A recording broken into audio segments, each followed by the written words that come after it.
When I have looked around YouTube for videos on history, I've found so many great videos on the history of empires and battles and politics and everyday life and costumes and all sorts of great topics.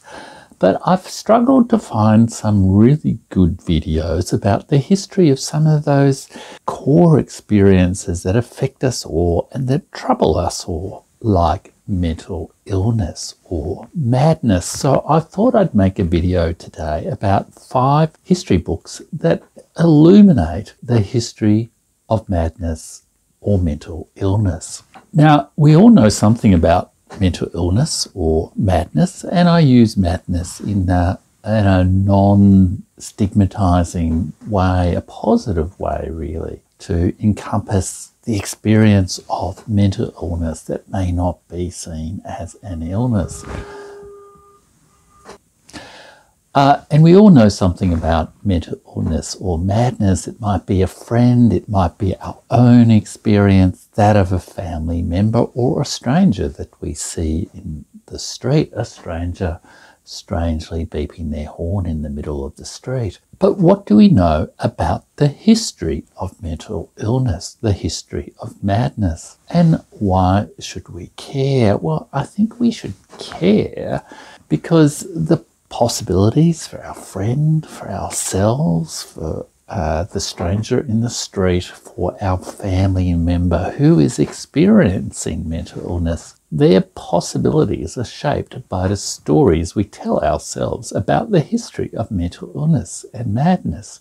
Madness, mental illness, and culture influence each other, and they change over time. So if we understand the good and the bad in the past, if we can tell coherent stories about the stories of mental illness over time, then perhaps we can push our experience of mental illness a little bit more in a better direction. Is mental illness invented by modern medicine? Is it worsened by our cruel, capitalist, alienated modern society? Why is it that despite all the advances in medicine and treatments for mental illness, we seem to almost be recording more mental illness in the population today than we did 20, 30, 40 or 50 years ago? Or has modern medicine actually discovered the best way to cure and treat mental illness? Do other cultures, other times, know better kind of ways of responding to people with mental illness? And why do our governments keep failing people with mental illness? It's a hard and difficult problem, and understanding the nature of that history can help us help our governments do better.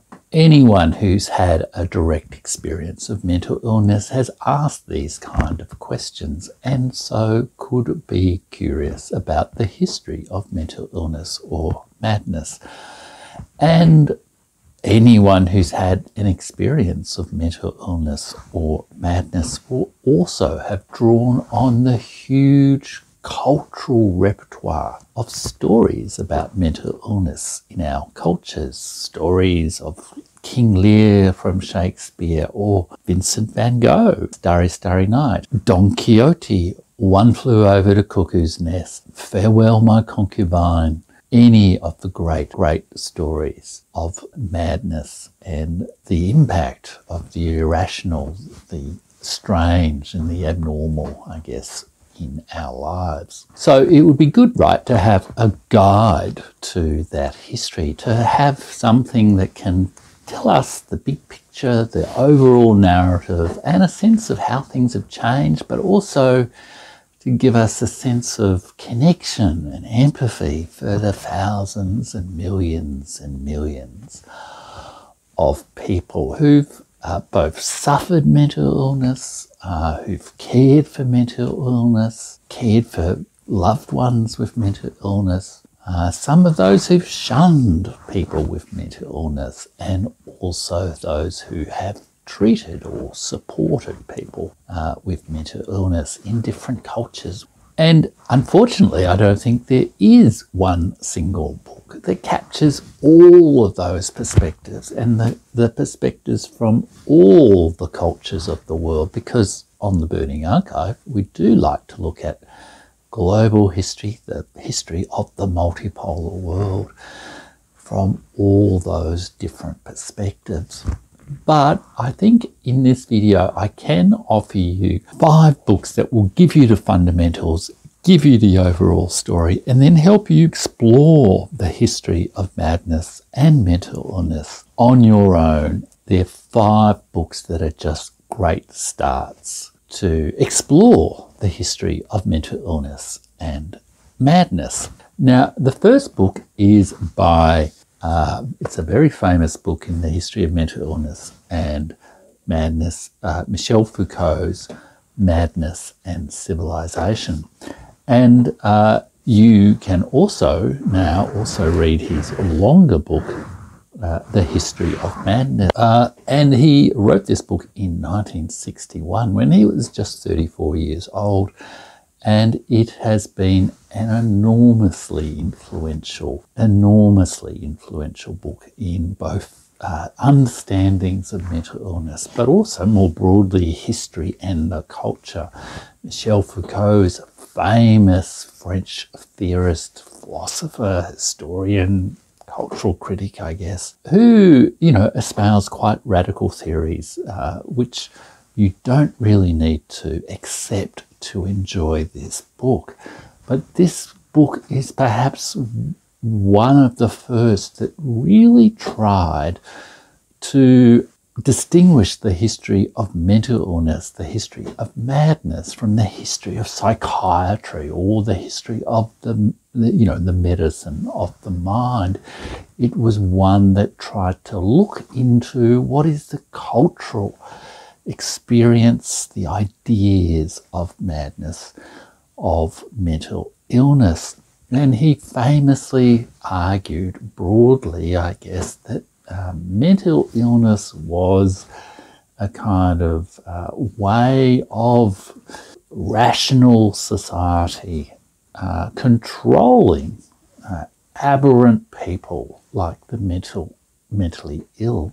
And that there was a sort of a conflict almost between reason and madness, in which reason had won an awful lot of the battles. He evoked a couple of memorable images. He spoke about how in the Middle Ages there was a perhaps more tolerant attitude towards the mentally ill, but there was a great confinement in the 1600s of people with mental illness and other vagrants and other socially marginal people. They were locked up in hospitals, and in fact symbolically so, in the same hospitals that lepers, people with leprosy, used to be contained within.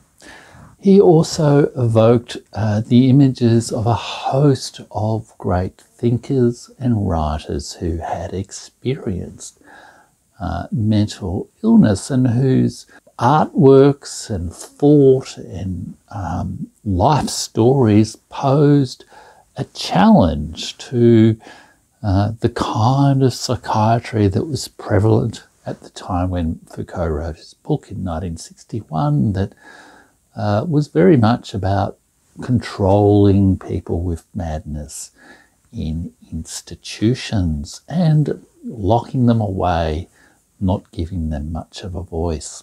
His book became very much associated with the anti-psychiatry movement.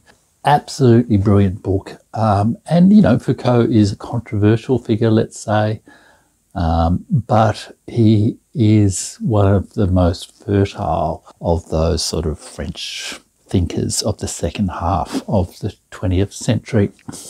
And I actually bought this book, which you can see is very old and crappy now, back in like 1981, so 40 or so years ago. Even though I guess some of the ideas of Foucault are not necessarily ideas that I would share anymore. There was always something about his book that spoke to me from that time, and spoke to me as a person who'd had a close family member with experience of mental illness, who had thought a lot about the experience of mental illness, that reached out to the difficult experience of madness or mental illness and tried to give it a voice in history. In Foucault's case, that meant creating a very grand scheme in which the mad person was seen as the other in a dialectic with power and with domination, where sanity and normality were seen as the conformist technologies of powerful capitalist rational societies. But it's perhaps not those theories so much as the extraordinary poetry with which he evoked the experiences of people like Goya and Hölderlin and Nerval, Van Gogh, Artaud and Nietzsche, to speak the voice of madness. And there was even like a conservative writer like Roger Scruton in his book Fools, Frauds and Firebrands commented that Foucault had an extraordinary synthesizing poetry in his style, that it rose above the murky sludge of left-wing writing like an eagle over mudflats.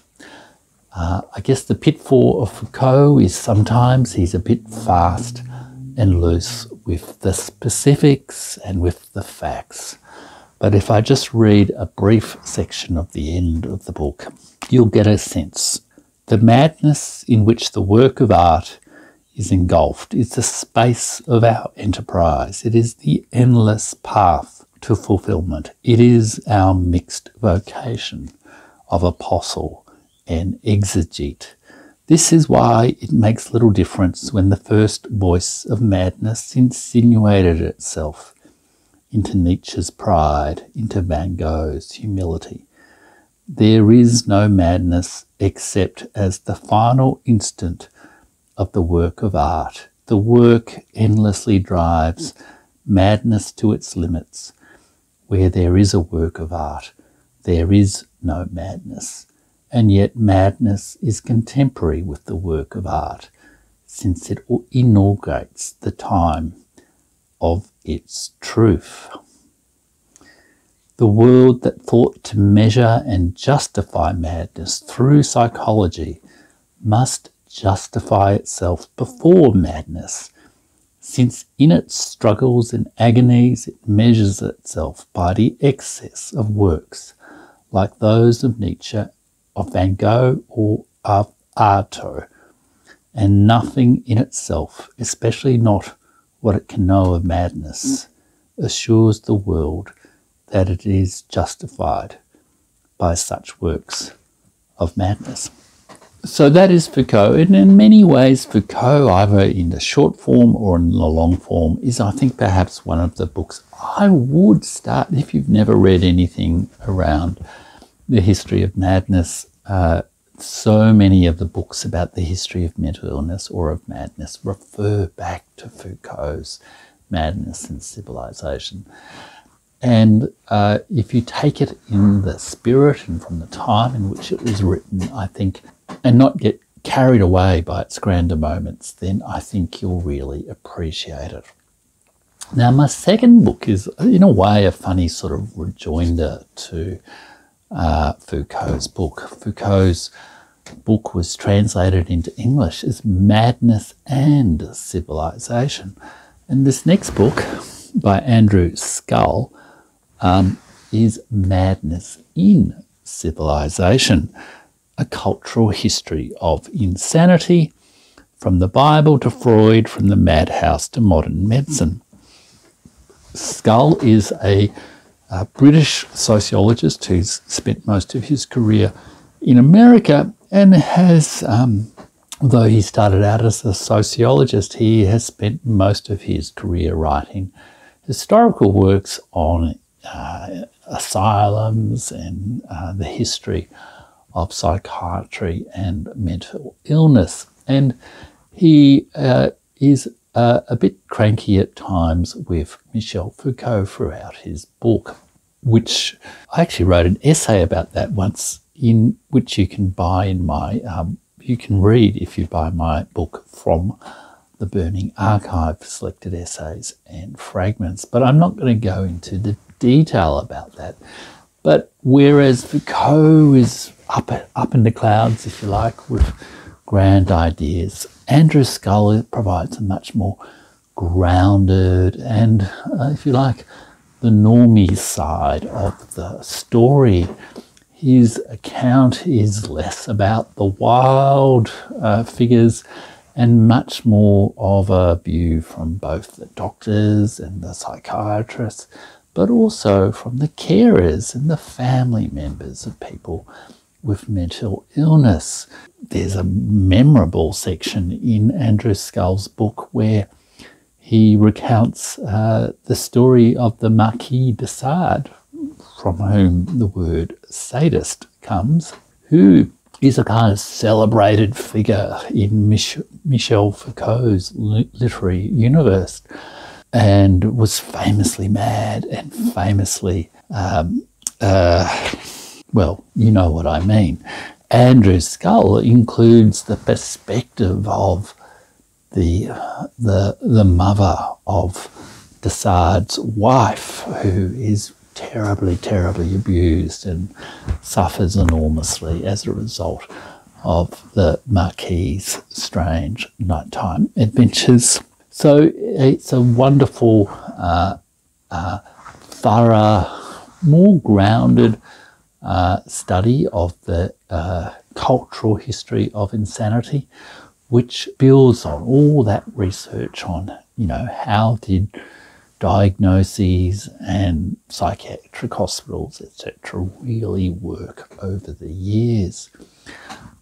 It suffers a bit, I think, from being very much framed against the conventional account of kind of Western civilization, you know, classical Greece and medieval times and the Renaissance and modernity. But yet it's also a brilliant account, and very insightful too, about the 20th century's experience of psychiatry and psychoanalysis, and the whole vexed process of, you know, deinstitutionalization of the use of, you know, psychotropic medicines, and the return of patients formerly kept in long periods of time in mental hospitals to the community. It's an excellent book, which I'd recommend, but also one that I think needs to be complemented by other perspectives. The third book is called Madness, A History, and it's by Petteri Pietikainen, who's a Finnish historian. And this book was published just a few years ago.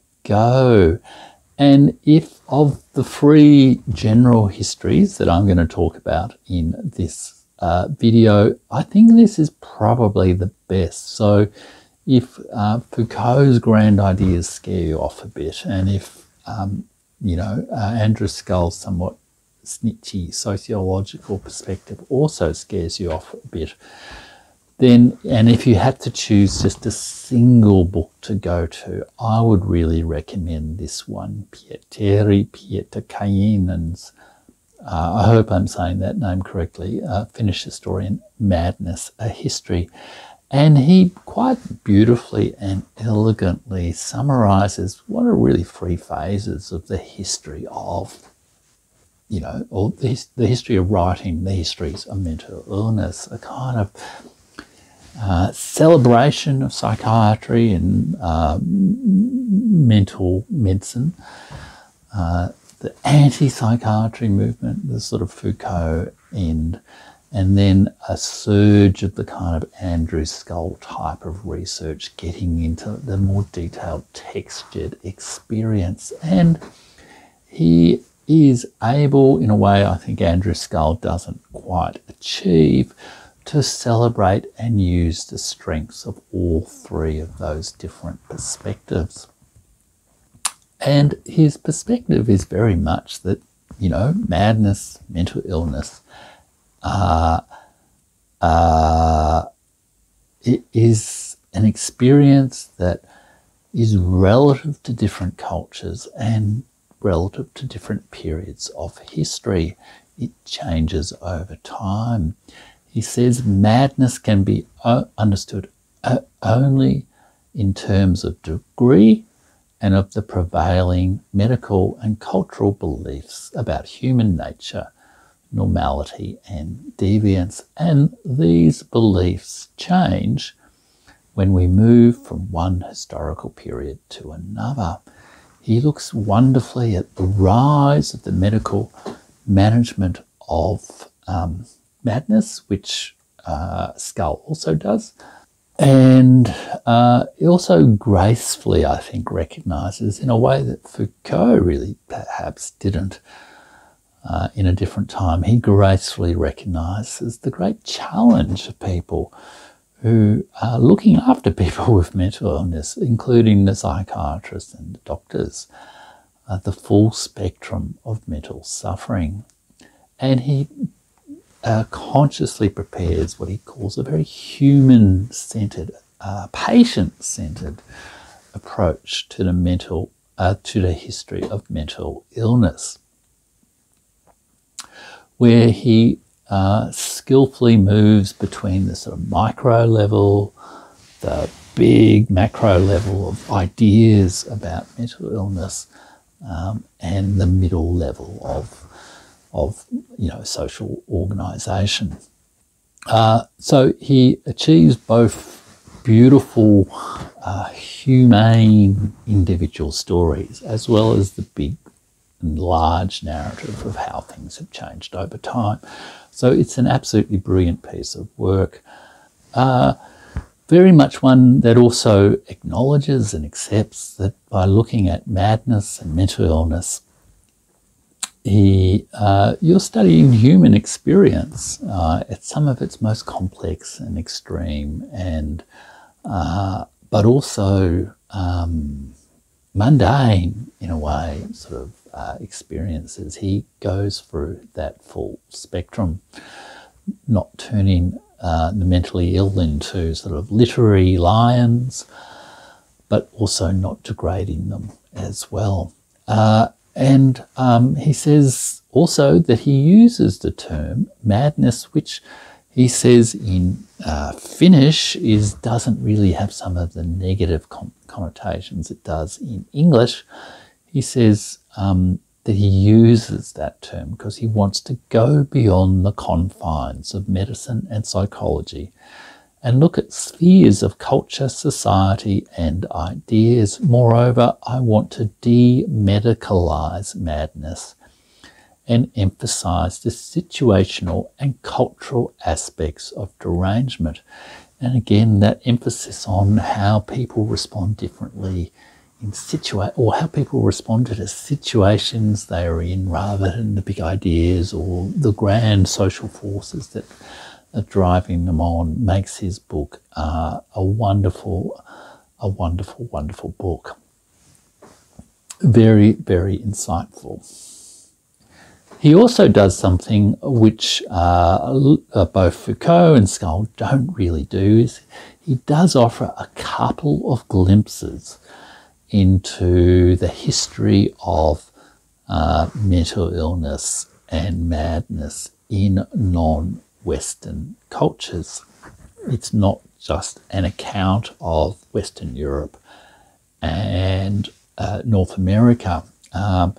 For example, he has an anecdote about a rabbi in 1170 visiting a hospital in Baghdad, where to quote the rabbi from 1170, they keep charge of the demented people who have become insane in the towns through the great heat in the summer, and they chain each of them in iron chains until their reason is restored and offered food, money and help to return home.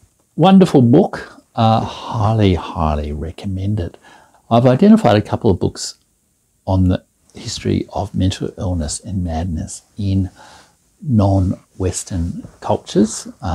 One by Emily Baum, looking at, I think it's called The Invention of Insanity, which looks at the interweaving of Chinese and Western notions of mental illness through the 20th century in China, and then their sort of adaptation a little bit through the communist period as well. It's a fine, fine book, but it's very much a book written, I think, for an academic audience. And I've also identified a few about India and a few other non-Western cultures, but I'm not going to recommend one of those books now, just because I think probably a broader sort of thing is right for this YouTube video. There's great cross-cultural variation in the experience of madness. Now, the last two books I'm going to talk about, I'll talk about a little bit more briefly.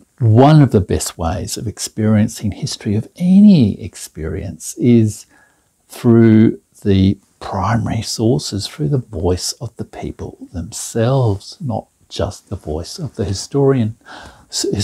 And there are quite a few anthologies out there, and this is one that I've had for a while and I recommend, which is put together by the historian Roy Porter, who also wrote a fine brief history of madness, and it includes a wonderful selection of text from people who either were doctors or family members or people with mental illness, but this sort of first-hand accounts, primary sources of mental illness. And it goes through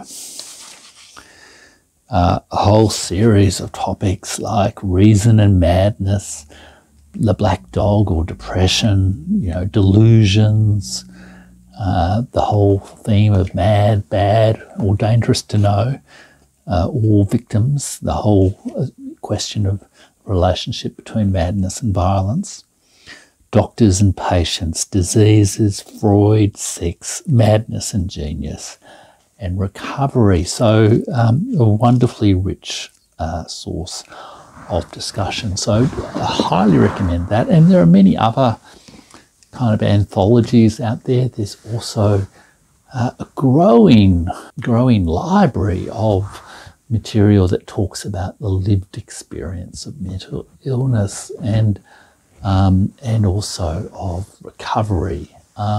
And so you can also always check out many of those online resources as well, especially if you're interested in more recent experiences. The final book, the other great way to sort of find your way through the history of mental illness, is to read a biography or an autobiography. And the one I'm going to recommend is by Kay Redfield Jamison. And in fact, there are 3 books of hers that you can look at. And she is a remarkable figure because she combined herself, both being a psychiatrist, so a treating psychiatrist, I guess, as well as being an academic psychiatrist.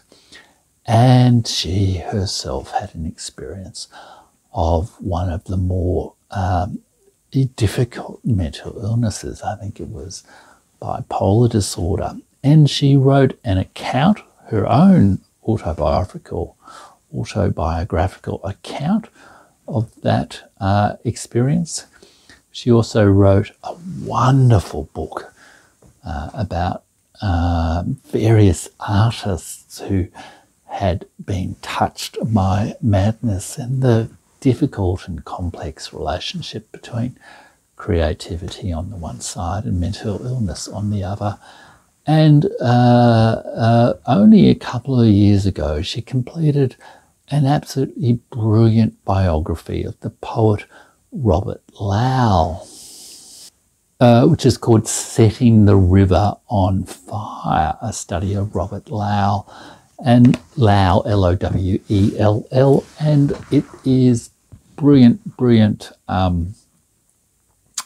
biography of Lowell. Lowell himself suffered from either schizophrenia or bipolar disorder. I think maybe it was bipolar disorder. And one of the fascinating things about his biography is, you know, it's the individual story of Robert Lowell, but it's also the story of the time through which he lived. And like, he was a poet who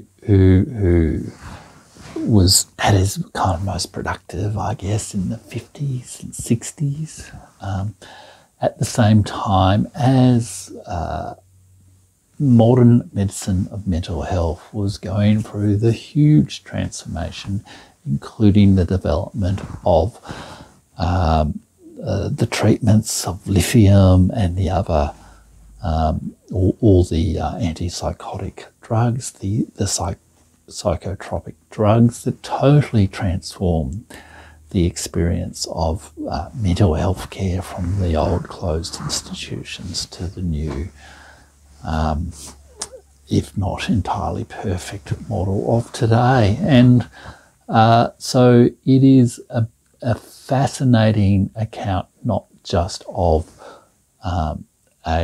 an author who has this deep empathy with the experience of the subject of a person with mental illness,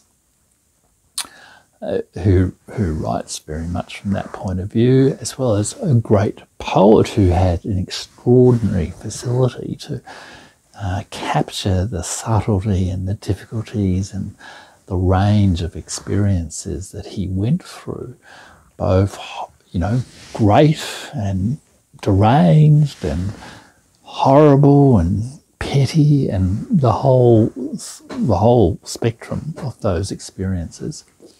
But it's also a concrete example of the kind of extraordinary changes that happened with mental illness through the 20th century. So they're my 5 books on the history of mental illness or madness to get you started.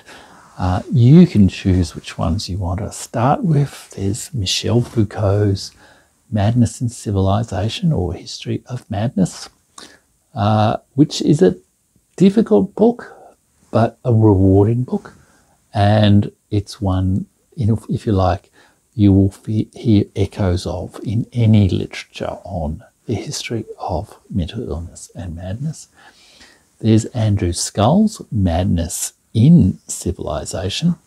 There is Pietikainen's Madness, a History, which I would recommend as the best recent overview, which, and I think in many ways he sees himself as offering a more balanced and grounded perspective to Foucault's 1961 effort. A good anthology of writings by, writing by people with mental illness and their families and their mental health practitioners, such as Roy Porter's Faber Book of Madness, and a biography of a famous person who, or of an artist of some kind, someone with a capacity like Van Gogh, like Robert Lowell, to express what it is to experience madness and mental illness. And I totally recommend Kay Redfield Jamison's biography of Robert Lowell, Setting the River on Fire. And I hope you've enjoyed this video. I think I might come back to this broad topic of the history of madness and mental illness in some other videos on the channel. So if you did like it, let me know. Leave a comment below and I will be back with you again soon. Take care now.